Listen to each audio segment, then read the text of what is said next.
रहमतुल्लाह अलैह दरवेश थे दिल्ली के, बहुत सारे लोग मुरीद थे। एक बड़ा खिदमत गुजार मुरीद था, मजदूरी करता था, गरीब था, तो 6 बेटियां थी उसकी। हजरत साहब के पास रोज आके कहता, हुजूर बच्चियों के लिए दुआ करें, अल्लाह कोई असबाब पैदा कर दे। एक बच्ची की शादी का खर्चा 1000 दिनार है और मैं गरीब हूं। हजरत साहब दुआ कर देते। खानका शरीफ के थोड़े ही फासले पर, हजरत जहां बैठ के मुरीदों की तरबियत करते थे, उससे थोड़ा ही फासले पर ना एक ईसाई रहता था, बड़ा मालदार था, बड़ी सारे ऊंट, गायें, भेड़, बकरियां रखी हुई थी, और हजरत शरफुद्दीन रहमतुल्लाह अलैह की बड़ी मुखालफत करता था। और ये जो आपका गरीब मुरीद था, ये उसका पड़ोसी था। एक दिन बुला के ना उनको कहने लगा कि तू किधर जाके जो है वो टकरे मार रहा है, वहां से कुछ नहीं मिलने वाला। वो तुझे क्या देंगे जिनकी खानका खुद चंदे पे चलती है, मदरसा चंदे पे चलता है, मस्जिद चंदे पे चलती है, तेरी बेटी का मामला कहां हल होगा? तो उस दरवेश ने कहा कि तू मेरे पीर को नहीं जानता, तू अजय मेरा महबूब नहीं डिठा, तो पता नहीं ना, तू इस रास्ते का मुसाफिर नहीं, तू नहीं जानता।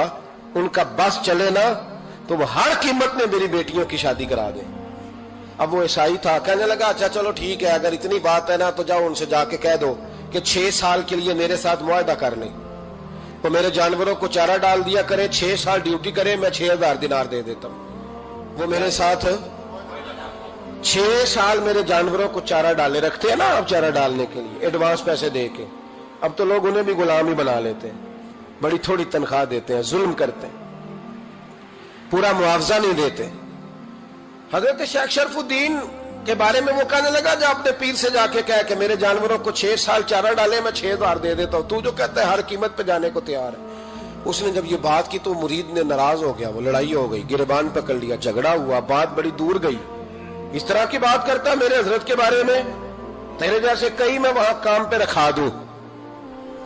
जब वो बड़ी बहस हुई, बात मोहल्ले में, इलाके में फैल गई, दुनिया ने सुन ली, तो शेख शरफुद्दीन तक भी पहुंच गई। इस तरह झगड़ा हुआ है।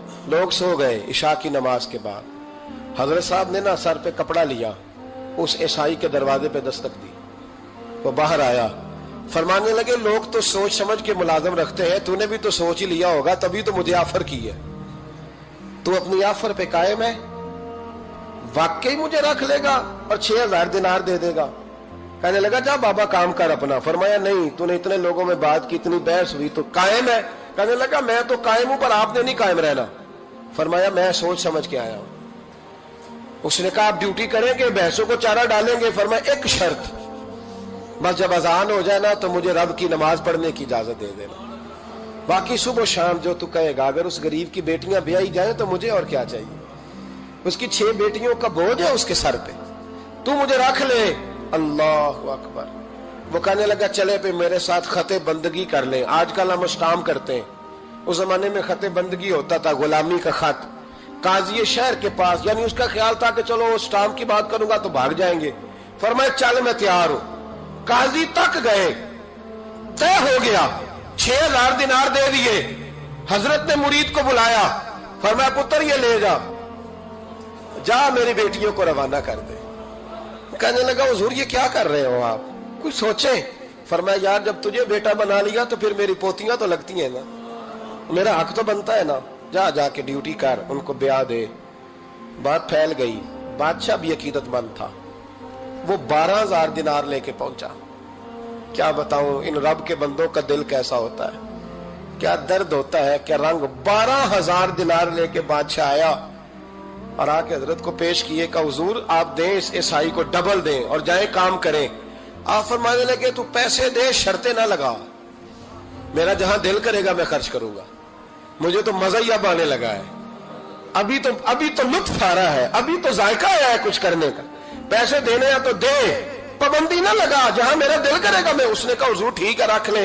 हजरत ने फजर मस्जिद में पढ़ी, जेब में 12000 दिनार थे, ऐलान फरमाया भी किसी और की बेटी भी बैठी है तो पैसे मेरे पास है। वो 12000 दिनार भी बांट दिया, और 12000 दिनार बांट के ना तो फिर चले गए खेत में चारा काटने। उस ईसाई को किसी ने बतलाया कि उनके पास तो 12000 आया है, पर तुझसे जान नहीं छुड़ाई उन्होंने। वादा ये हुआ था कि 6 देंगे तो जाएंगे, जब तक देंगे नहीं तेरे घर में काम करेंगे। वो ना चारा काट रहे थे, हजरत साहब तो वहां पहुंच गया, दूर जाके खड़ा हो गया, कहने लगा बाबा پہلے تو میں نے مسلمانوں کے اخلاق سنے تھے، اب تو میں نے دیکھ بھی لیے۔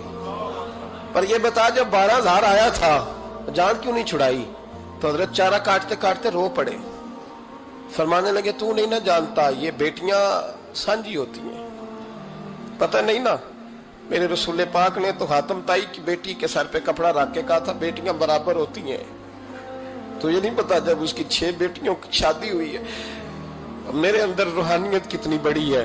فرمایا پھر 12,000 آیا ہے تو 2-4 بچیاں پھر گئی ہیں، تو یہ نہیں پتا میں اندر سے راضی کتنا ہوں، میں تیری نوکری کرتا رہوں گا، پتہ نہیں اللہ کتنی بیٹیوں کو بیاہ دے گا۔ اتنا رویا وہ عیسائی کے پیروں میں بیٹھ گیا، کہنے لگا بابا میں نے تیری مخالفت کی ہے پر تیرے قریب آ کے پتہ چلا ہے کہ تو بہت اونچے اخلاق کا مالک ہے، اور اگر تیرا یہ مقام ہے تو تجھے اخلاق سکھانے والے محمد عربی کی شان کتنی ہوگی۔ ظالم کی بولیے جاتے نہیں لوگ جھوٹے گواہ بن کے، وکیل صاحب کو نہیں پتا ہوتا کہ یہ بندہ مجرم ہے جو میرے پاس آیا، کیا مجرموں کے وکیل نہیں ہوتے؟ بولے تو اس کو پتہ نہیں ہوتا وکیل صاحب کو کہ یہ صاحب مجرم ہے، میرے پاس مقدمہ لے کے آئے، اور اگر بے ادبی نہ ہو جائے تو میرا خیال ہے قاضی عدالت کو بھی پتہ ہوتا ہے کہ مجرم کون ہے اور مظلوم۔ میرے نبی پاک صلی اللہ علیہ وسلم نے اس قدر زیادہ سختی فرمائی اس مسئلے میں، فرمایا جس کو پتا تھا کہ فلاں آدمی ظالم ہے، ظلم کر رہا، پھر وہ ظالم کا گواہ بنا یا اس نے ظالم کی مدد کی، کتنی کی؟ شارحین لکھتے ہیں چاہے اس نے ایک جملہ بول کے کی، چاہے ایک، سارے بولیے، چاہے ایک غریب کو اس نے ظلم کیا تو کہتے ہیں علاج یہ سے، چاہے ایک جملہ بول کے کی، شارحین اس حدیث کی شرح میں لکھتے ہیں ایک جملہ بول کے چاہے مدد کی، جس بندے نے کسی ظالم کی مدد کی کسی مقدمے میں یا کسی صورت میں اور اسے پتا تھا یہ ظالم ہے، میرے نبی پاک صلی اللہ تعالی علیہ وسلم فرماتے ہیں اگر اس نے مدد کی، ابھی ظالم کی بات نہیں ہو رہی، ظالم کے مددگار کی بات ہو رہی، اگر کسی نے ظالم کی مدد کی تو حضور فرماتے ہیں خدا بھی اس سے بری ذمہ ہے، رسول بھی اس سے بری ذمہ ہے۔ سنبھال کے رکھے اپنی نمازیں، قربانی